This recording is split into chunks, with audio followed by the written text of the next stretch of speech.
আসসালামু আলাইকুম ওরহমতুল্লাহি ওবরাকাতুহু। সম্মানিত দর্শক, আশা করি আপনারা সকলে ভালো আছেন।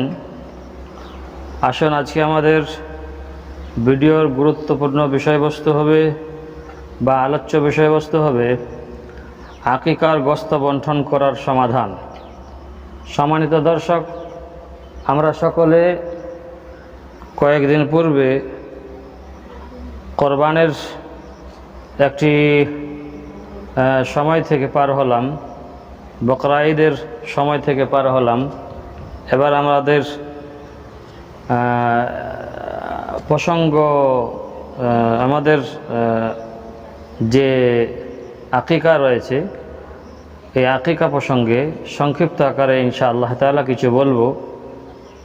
সম্মানিত দর্শক, আমরা যেরূপভাবে কোরবানির গোশত বণ্টন করি বা ভাগ করি, তদরূপভাবে আকিকার গোশতকেও আমরা ভাগ করতে পারবো এবং ভাগ করে সেটাকে বণ্টন করতে পারবো। এতে কোনো দ্বিমত নেই। আকিকা ভাগ ওই রকমই হবে যেরকম বকরা ঈদে কোরবানির গোশতের ভাগ আমরা করে থাকি। সম্মানিত দর্শক, 3 ভাগে ভাগ করতে পারেন।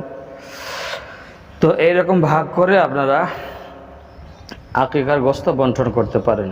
এটা একটা রাস্তা। আরেকটি রাস্তা হলো আকিকার গোশত সকলেই খেতে পারবেন, মা হোক, বাবা হোক, আত্মীয় স্বজন হোক। এমনকি আকিকার মাধ্যমে আপনি নিমন্ত্রণ করে ভোজ করে আপনি অন্যদেরকে খাওয়াতে পারবেন। কেননা এটা একটা খুশির সময়, আনন্দের সময়।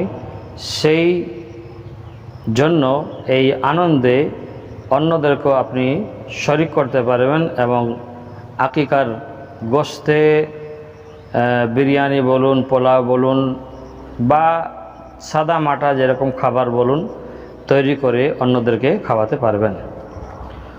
আরেকটি রাস্তা রয়েছে, আকিকার গোশত যদি আপনি বণ্টন করতে চান তাহলে এমন ব্যক্তিদেরকে বণ্টন করবেন যারা অতি নিঃস্ব, যাদের বাড়ির মধ্যে ঠিকঠাক খাবারের ব্যবস্থাপনা হয় না, বসবাসের ব্যবস্থাপনা হয় না, থাকা ওঠা বসার ব্যবস্থাপনা হয় না।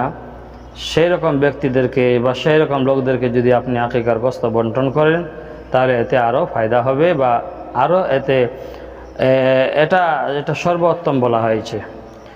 বা যখন দাওয়াত করবেন তখন মিশ্রিতভাবে সকলকে দাওয়াত করবেন, গরিব, দুঃখী, ইয়তিম, মিসকিন, আত্মীয় স্বজন সকলকে আকিকার গোশতে দাওয়াত করে খুশির মৌসুমে, আনন্দের সময়ে আপনি খাওয়াতে পারেন।